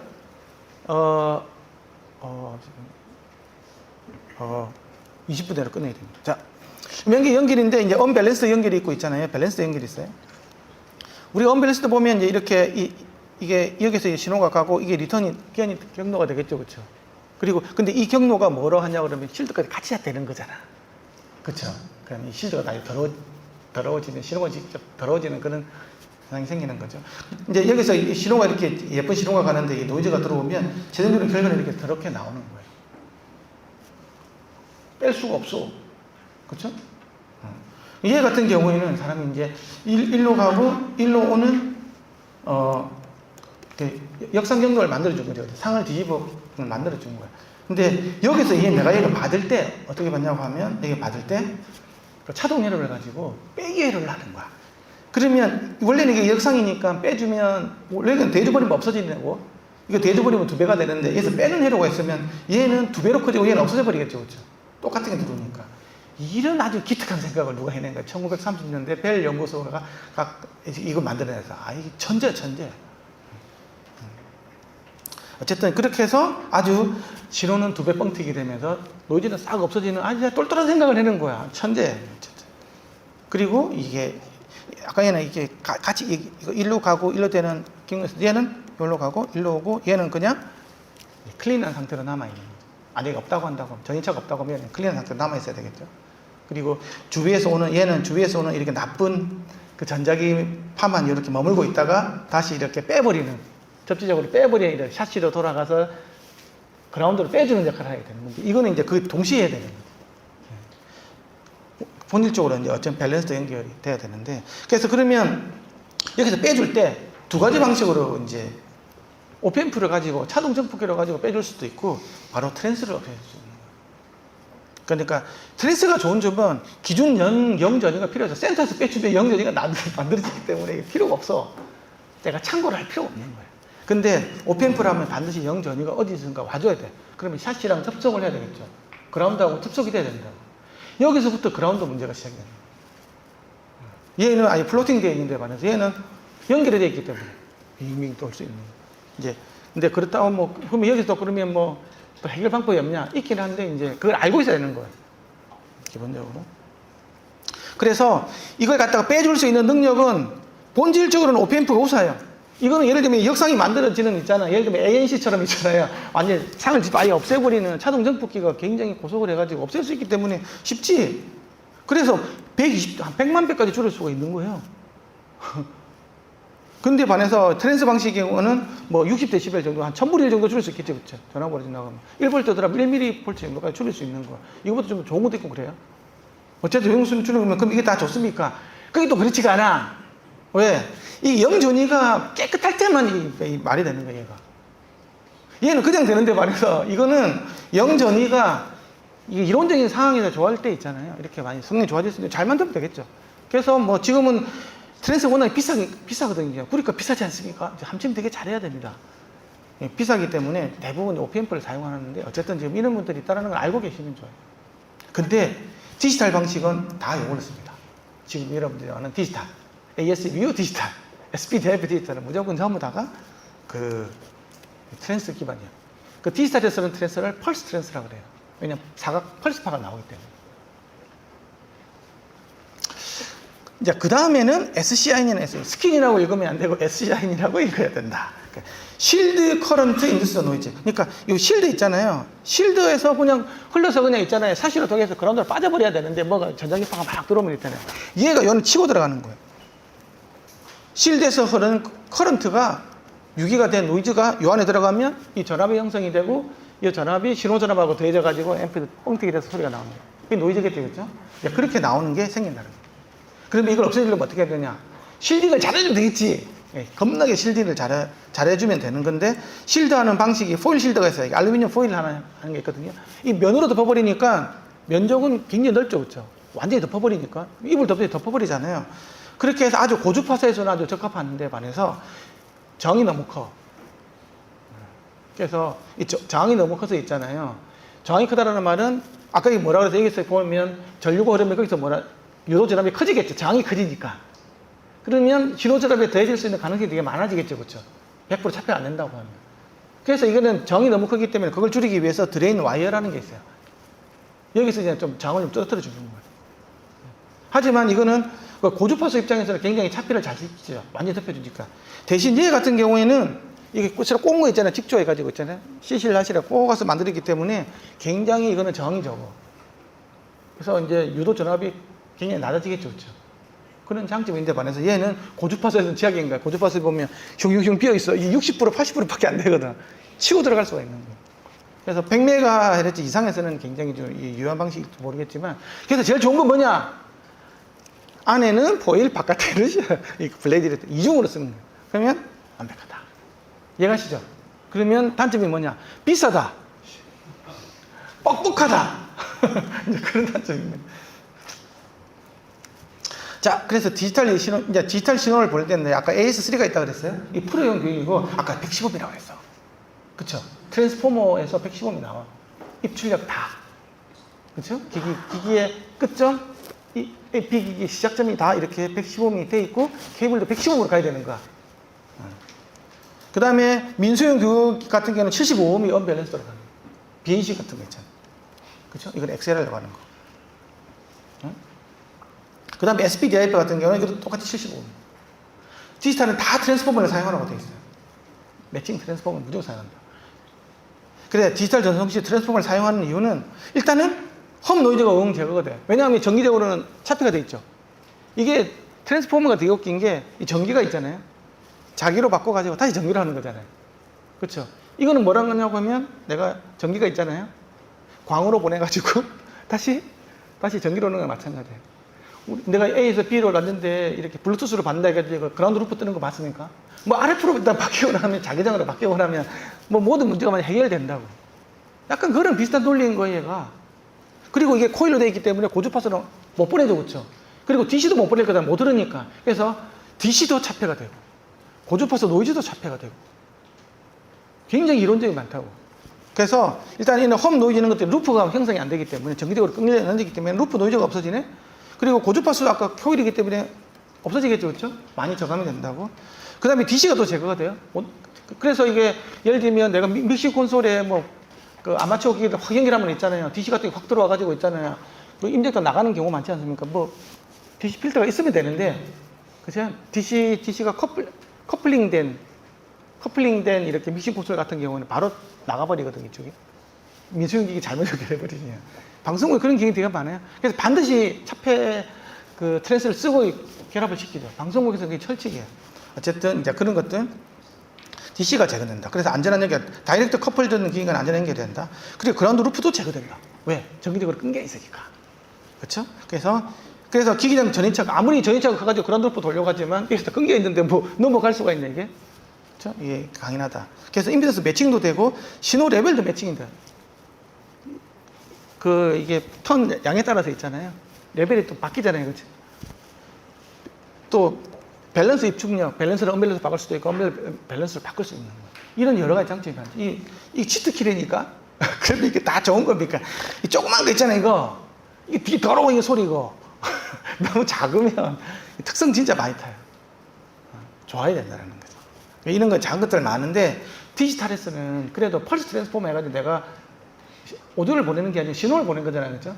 영이는 신호를 보낼 때는 그래도 좀 쓸 수는 있는데 진짜 내가 본질적으로 오디오를 이거 자체를 증폭시킨다 그러면 굉장히 좋은 걸 써야 되겠죠. 그래서 이거 트랜스포머 비싼 것들은 그냥 요만한 거 하나가 그냥 40만 원, 30만 원 이렇게 그 하나만 좋은 거. 그래서 아까 신호접지 이야기했어요. 이게 내가 오펜프를 쓰면 반드시 기준 전이가 연결돼야 돼요. 어디서 역을 참조해야 되는 게 있는데 반해서 트랜스포머를 쓰면 이 센터 탭을 내면 되기 때문에 자체가 필요가 없기 때문에 완전히 좀 분리가 되는 거예요. 그래서 그 초기 아날로그 헤드 때는 다 트랜스를 사용을 했었어요. 그런데 이제 OPF가 나오면서 이제 이 트랜스가 비싸니까 OPF 시대를 넘어오고 80년대, 90년대 오면서 이렇게 넘어왔다가 다시 이제 디지털 회로에서는 AS에서는 아예 그걸 전부 다 이제 트랜스포머를 사용하고 플러스를 사용하려 지침이 내려 저기서 다 이걸로 돼 있어요. 그래서 뭐 이걸 한다 무조건 나쁘면 여기다가 무슨 회로를 넣어가지고 있잖아요. 내가 참조는 하지만 더러운 거는 끊어줄 수 있는 뭔가 그 콘덴서 같은 거 넣을 수도 있고 여러 가지 그런 방법론들이 있는 걸로 알고 있어요. 그것도 설계하는 방법에 따라서 또 다르고 깊이 있는 사람도 아마 설계하는 사람이 제일 잘 알겠죠. 어쨌든 저는 이제 원론적인 이야기만 하는 거예요. 그래서 이렇게 돼 있는 이 부분에 신경을 써야 되는데 이거는 문제가 적겠죠, 그렇죠? 그래서 뭔가가 막 이렇게 타고 들어온다고 하면 일로 내보내면 되니까 샤시 접지는 그 노이즈 차폐하고 똑같은 거야. 왜냐하면 아까 케이블도 이렇게 있지만 아까 이렇게 실드 이렇게 해가지고 있잖아요. 얘가 이 안을 보호해 준다 그랬잖아요, 그렇죠? 그거 아까 포일 실드지 뭐 브레이드 실드 있지 그것처럼 얘도 이 샤시가 기본적으로는 노이즈 차폐 역할을 하는 거예요. 그래서 이 실드가 이 기계에 있으면 이게 차폐를 해가지고 이렇게 해가지고 이제 접지로 넘어가면 이 안에는 깨끗하게 보존이 되겠죠. 근데 얘 같은 경우 이렇게 갈 수 있는 가능성이 많다. 이제 그런 것들이 있고, 이 그라운드는 반드시 서지 역할이 돼야 되는 거고, 안전에 대한 역할로서 평소 때는 흐르지 말아야 될 그런 부분이 있는 거고요. 그래서 트랜스를 한 번 더 이야기해 보면, 트랜스포머는 오디오 기기 노이즈 제거를 위해서 최선의 방향이다. 그래서 디지털 오디오 같은 경우에는 펄스 트랜스포머라는 걸 사용을 하고 있고, 그라운드도 분리시켜주고, DC도 분리시켜주고, 민수용 프로 장비 연결할 때 뭔가가 DC가 확 넘어가지고 있잖아요. IC가 타버리거든요. 그런 일들도 다 막아줄 수가 있고, 언벨 벨 전환도 되고, 임피던스 매칭도 되고. 그래서 아까 75 만들어낸다 했잖아요. 그쵸? 그쵸? AS는 115mm인데 ASID는 75mm잖아요. 그럼 75mm를 누군가가 110 만들어야 되겠잖아. 그러면 이런 트랜스포머 필요한 거야. 75, 115 전환 트랜스포머. 그런 거 해줄 때 중요한 거. 그 다음에 또 썸도 시킬 수도 있고, 스플리팅도 할 수 있는 거. 같은 걸 두 개로 빼버릴 수도 있고, 치트키인 거지. 그래서 대표적으로서는 라인 트랜스인데요. 600, 600 라인 트랜스 여기 나온 거거든요. 이제 각각은 155mm인데 직렬 연결하면 605mm 이렇게 되는 거예요. 이런 식으로 해서 이렇게 쓸 수 있고요. 여기 둘 사이에 이제 연결할 수도 있고 붙일 수도 있고 하는 걸로 돼가지고 있고, C코어를 사용해가지고 굉장히 특성이 우수하고요. 그리고 이 케이스도 니켈 퍼물로이로 돼가지고 있죠. 자기 저항이 제일 작은 물질이 퍼물로이잖아요. 니켈 그럼 철판 뭐 이렇게 가잖아. 그쵸? 이제 굉장히 비싸죠. 퍼물로이 한번 사버리면 이만 판때기 하나가 막 5만 원 막 이렇게 하거든요. 굉장히 비싼 걸 가지고 이렇게 되는. 그리고 이 안에 있는 코어하고 이 하우징이 같이 접지로 연결이 되고 하는 이런 가지고 다 돼 있는 이런 것들이에요. 그래서 이제 일본의 타무라, 한국의 유니다, 스웨덴의 룬달 같은 이런 회사들이 대표적인 트랜스 회사예요. 굉장히 비싸요. 20에서 40만 원, 요 하나 코딱지면 요만한 거 하나가 40만 원씩. 오디오용 이런 것들이 있다. 그래서 트랜스는 자체 품질이 굉장히 우수해요. 해야 돼요. 이거 안 그러면 막 울고 막 노이즈 뜨고 막 별의별 일이 다 생겨요. 그래서 아까 내가 전원 노이즈를 저감을 하려면 이제 일단은 첫 번째로 아까 이 두 콘센트를 두 개 꼽았는데 전이차가 안 생기면 되는 거잖아요. 그렇죠? 그러니까 뭐라 그랬어요? 저기 두꺼비 집 저쪽에서 NG 본딩 돼서 들어올 때 어떻게 하라 그랬어요? L하고 N을 서로 꼬아서 보내고 도관에서 하나 보내고 그라운드를 따로 도관에서 따로 이렇게 보내기까지 오는 거야. 집이 전부 다 그렇게 그러면 그냥 적어도 오디오 하는 것만이라도 뭐 세탁기는 갈 필요가 없는 거니까 그건 돈지랄 하는 거고. 어쨌든 그렇게 해서 이제 일단은 전이차를 없애주자. 그 1번이. 그래서 이렇게 하면 안 돼. 따로 분리시켜야 돼. 아시겠죠? 이렇게 하면 안 돼요. 그렇게 하면 이제 이쪽 구정, 저쪽 구정에서 전이차가 확 줄어들죠. 일단은 그렇게 하는. 그래서 LN선과 G선을 분리시키고 LN선은 꼬기. 그래서 집에 가서 이제 다음에 뭐 있으면 내가 이게 수리 만들고 싶다 그러면 저기 그쪽에서 두꺼비 집 문 들어가고 거기 NG 본딩에서 이렇게 꼬시! 이렇게 따로 해가지고 내 방까지 끌어와가지고 내가 미시 콘솔에서 나중에 알겠지만 이게 스타 그라운딩 기법이 좀 나오는데 그렇게 해가지고 쫙 쓰면 뭐 전용 멀티탭 하나에다가 다 써야 되는 거예요. 여러 개 쓰지 말고 여기서 뽑아서 저기서 뽑아서 하면 안 돼. 전이차가 생길 수밖에 없기 때문에 한 군데서 다 뽑아가지고 다 나눠 써야 돼. 거기서. 그래야 전이차를 조금이라도 줄일 수 있는 거예요. 그럴 거잖아. 그리고 한 가지 더는 제로루프 에어리라는 기법이 있어요. 왜냐면 전원선화가 두 개 생기고 실드선화가 돈다 그랬잖아요. 그렇죠? 이게 루프 연진다. 그걸 면적을 최대한 줄이는 거예요. 그러니까 루프 에어리어 면적을 최대한 불리면 결국은 전원선화가 실드선에 거의 붙이는 거야. 그러면 이렇게 큰 이렇게 면적이 이렇게 작은 면적으로 바뀌겠죠. 그렇죠? 그럴 거잖아. 그렇게 이렇게 해버리면 전력이 이제 훨씬 준다고 하는 게 최신 기법이에요. 그래서 지금 요렇게 이제 이렇게 다 신호선하고 전원선을 그러면 차폐가 굉장히 중요한 거겠지. 이 220도를 지나가는 옆에 신호선 옆에 지나갈 거잖아요. 차폐가 완벽할 때만 이렇게 시도해야지. 내가 그거 자신 없다고 이렇게 하면 안 되겠지. 그래서 그 다음에 이제 아까는 원천을 없애주고, 그쵸? 원천이라는 건 뭐예요? 전이차를 없애주는 걸로 하고, 두 번째는 흐름을 없애주면 되는 거잖아요. 그쵸? 흐름을 없애주면 어떻게 하면 되냐? 그라운드 루프를 끊어주면 된다고. 그래서 그라운드 루프를 끊어주려면 그라운드 루프는 반드시 한 번만 접지 연결돼야 돼요. 모든 실드선하고 전원선 한 번만 연결. 이렇게 두 번 연결되잖아요. 이렇게. 그렇죠? 여기서 보면 이렇게 연결되고 이렇게 연결되고 두 번 연결되죠. 그렇게 되면 루프가 생겨요. 한 번만 연결, 한 번만 연결되잖아요. 이런 식으로. 모든 기기가 한 번만 그라운드를 참조하게끔 해야 되는 거예요. 근데 노트북이나 뭐 D9짜리 이런 것들은 어쨌든 이게 전 연결 안 되잖아요. 이렇게. 그렇죠? 그러면 이렇게 되는 것들은 아무 문제가 없어요. 기기 연결하더라도. 그렇죠? 그렇죠? 그라운드 루프가 안 생길 거잖아. 근데 얘 같은 경우는 여기도 접지가 있고 여기도 접지가 있을 것 같은 경우는 만약 연결이 돼버리면 루프가 형성되겠죠. 이런 식으로. 그렇죠? 그렇죠? 그럼 여기서 여기서 끊어주는 거야. 이 끊어주는 건 누가 한다고? 패치베이에서 끊어주면 돼. 패치베이에서 그라운드 끊는 패치베이 있잖아요. 그죠? 끊어주면 루프 형성 안 되기 때문에 이제 되는 거지. 이해가시죠? 그래서 그 OPF 방식에서 2구 전원이나 배터리를 사용할 때 이제 요 경우고 3구 전원을 사용할 때 요 경우. 이 경우는 끊어주면 안 되겠죠? 그럼 얘가 블루팅이 되잖아. 안 된다고 그렇게 하면. 얘는 이렇게 연결시켜. 그래서 연결시킬 수도 있고, 그라운드를 붙일 수도 있고, 내가 이렇게 전환 스위치가 있는 패치베이도, 전환 스위치가 있는 패치베이가 있을 거예요. 그라운드를 연결해 줄래? 끊어 줄래? 그런 것들이 있으면 이제 되는. 이해가시죠? 또 그 다음에는 이제 뭐냐면 이게 이제 트랜스 방식이에요. 트랜스 방식은 본질적으로는 얘가 이제 이게 그 그라운드 루프는 본질적으로는 안 생겨요. 하지만 이게 얘 같은 경우에도 얘가 이렇게 넘어갈 수 있다 그랬죠. 이 신호가. 그렇죠? 아까 SCIN 가지고 이 전류가 해가지고 치고 넘어갈 수 있다 그랬잖아요. 그렇죠? 실드가 안 좋아가지고. 그래서 이게 생길 수는 있지만 이게 그렇게 크게 문제가 안 되기 때문에 어쨌든 간에 얘는 이렇게 이 트랜스 방식 같은 경우에는 굳이 이렇게 뭐 나중에 패치베이에서 끊어주고 안 끊어주고 안 해도 될 수도 있지만 그래도 끊어주는 게 미세하게 보면 더 좋을 수도 있다는 거지. 그리고 얘를 끊느냐에 따라서 있잖아요. 또 다른 두 개 다 끊어줄수록 제일 좋아요. 양쪽을 다 끊어줄수록. 왜냐 그러면 안 그러면 이쪽이 연결되면 얘가 안테나 역할을 할 수도 있거든요. 그래서 이제 그런 부분들까지 있기 때문에 그럼 머리가 되게 복잡해지죠. 그래서 저는 큰 부분에서 그냥 끊어주고 안 끊어주고 이런 부분입니다. 그래서 그라운드 루프는 접지를 최단 한 번만 연결해요. 그것만 머릿속에 있습니다. 내가 혹시 두 번 연결했나? 그러면 험이 생길 수도 있을 텐데 웅 소리가 생길 수도 있는 거야. 그라운드 루프는 험이 뜬다라는 거잖아. 험은 웅 소리가 나는 거죠. 미세하게 날 수도 있고 작게 날 수도 있고 크게 날 수 있는 거예요. 그래서 그라운드 루프 아까 제거하는 방법은 케이블 단에서 제거하는 게 아까 패치베이에서 제거하는 거라고 했죠. 그렇죠? 그리고 전원단에서 하면 이게 끊어주면 되는 거잖아요. 이렇게. 그렇죠? 그래서 전원단에서 하는 거 되게 조심해야 돼. 그럼 이게 끊어버렸어. 그렇죠?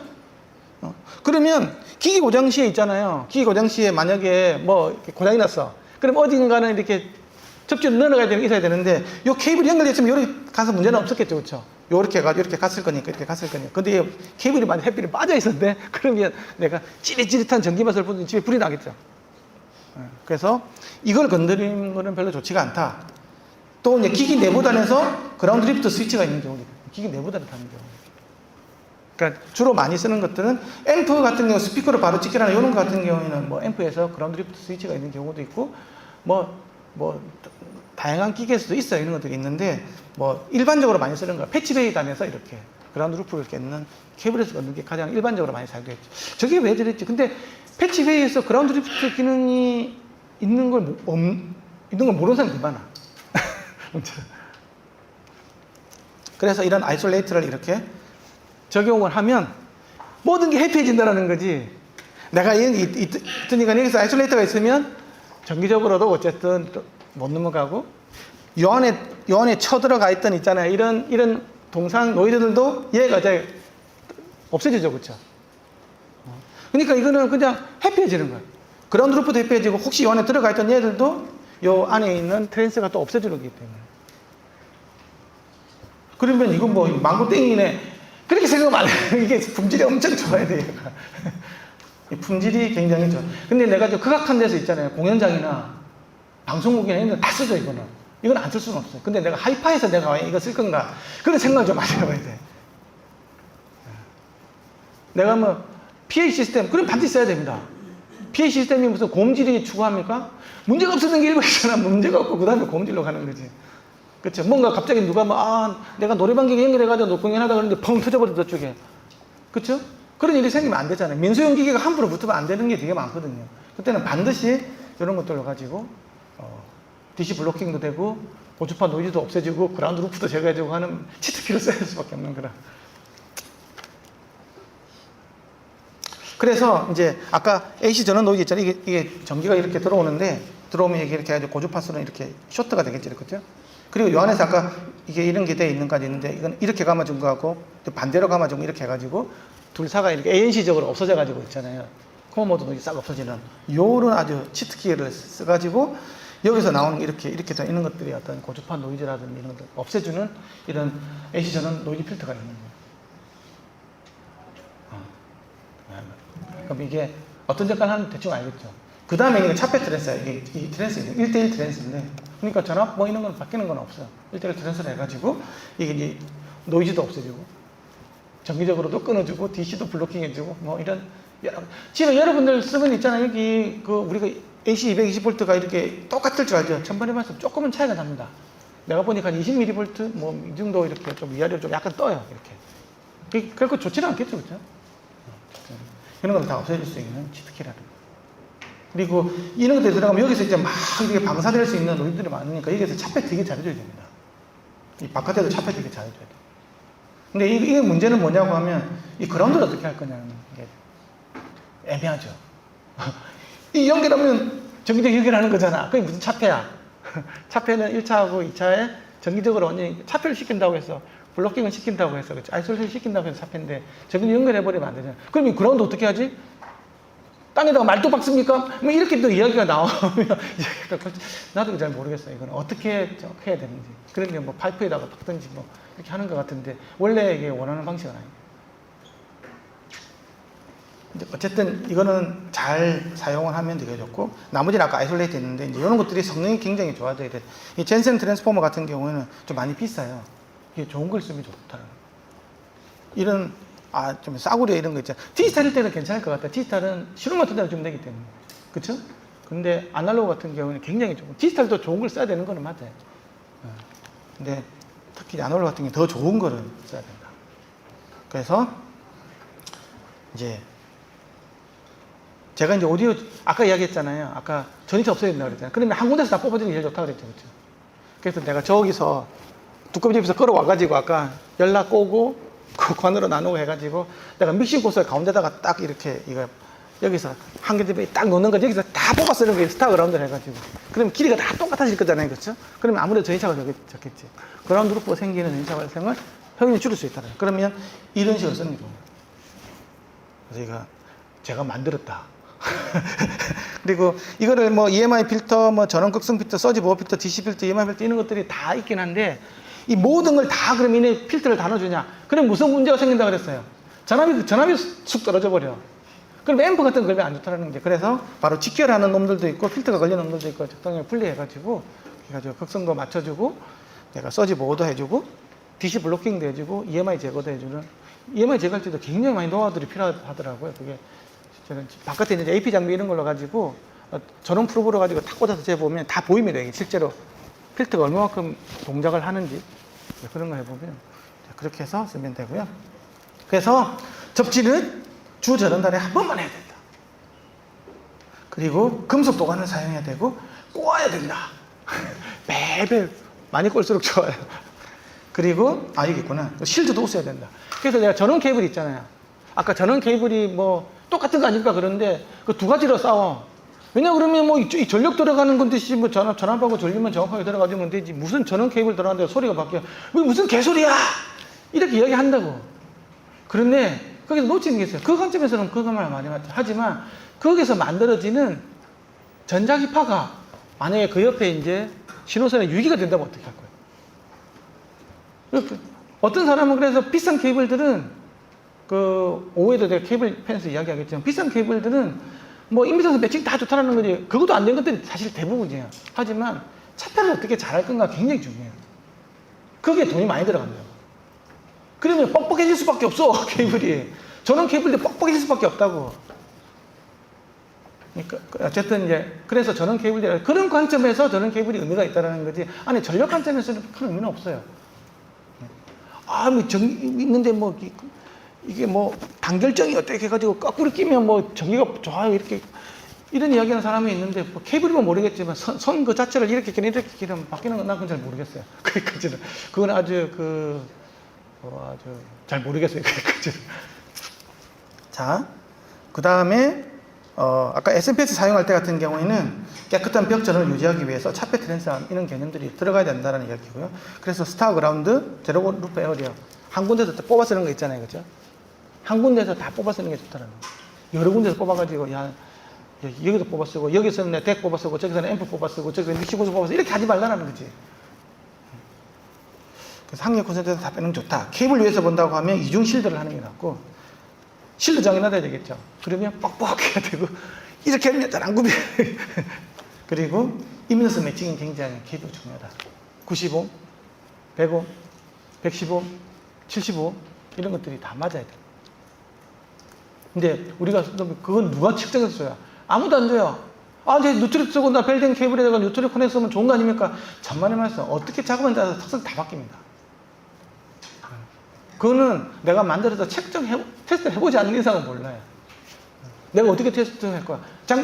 벡터 네트워크 어널라이저 같은 게 TDR 같은 장비가 있어야 된다고. 그거는 오후 2시에 하겠습니다. 그래서 아이솔레이터를 사용할 것을 권장을 한다. 자, 이상으로 이거 마쳐야 되는데 제가 50분 만에 딱 이렇게 끝냈습니다. 질문 한 개만 나가드릴게요. 지금 하면 딱 시간 맞죠? 시작이 내가 10시에 시작을 했는데. 자, 질문 하나만 받고 끝내겠습니다. 질문. 네. 스피커에 EMI 필터를 설치했는데 스피커예요? 그 전원선에 네. 설치를 했는데 그게 EMI 필터가 본질적으로 좀 신호를 깎아먹지 않느냐 이런 얘기가 있어서 그 서지 전압을 보호할 수 있지만 전원을 깨끗하게 만들 수 있지만 음질을 깎아먹을 수 있지 않느냐. 예, 맞아요. 그래서 아까 신호선에 쓰느냐 전원선에 쓰느냐 신호선에 쓰는 거 말씀하시는 거죠? 케이블에서 아니 전원선요. 전원선에서 음질을 깎아먹는다. 사실 그것보다 그거는 예, 맞는 말씀이고요. 일단은 어떤 거냐고 하면 아까 얘기했지만 그게 들어가 버리면 EMI 필터라는 게 기본적으로 코일에 들어가는 구조 아닙니까? 그렇죠? 코일에 들어가면 내가 순간적으로 큰 소리를 확 내야 될 때 내가 과도적으로 이제 인러시 커런트라고 해서 순간적으로 확 당겨가는 전류가 필요할 거잖아요. 그때 걔가 약간 막아줘요. 그래서 때가 좀 깎인다는 얘기. 그렇죠. 그래서 이게 뭔가가 댐핑이 있는 소리가 조금 이렇게 좀 뭉개지는 경향이 있어. 그래서 어떻게 했냐 그러면 그때는 방법이 있어요. 내가 쓰고자 하는 용량보다 한 8배 정도 큰 걸 쓰면 됩니다. 그러면 한 10배 정도 아예 큰 걸 써버리면 그런 문제가 많이 해결이 돼요. 그래서 거의 내가 3,000원 쓴다고 3,000W급 샤페트를 쓰면 안 돼요. 거기까지 생각을 하신다고, 그 음리까지 생각하신다 그러면 적어도 4배 이상, 많게는 8배 이상까지 쓰시면 좋습니다. 그렇게 하면 그런 부분들이 많이 해결이 됩니다. 이걸로 시바이 합시다. 고생 많았고요. 2부에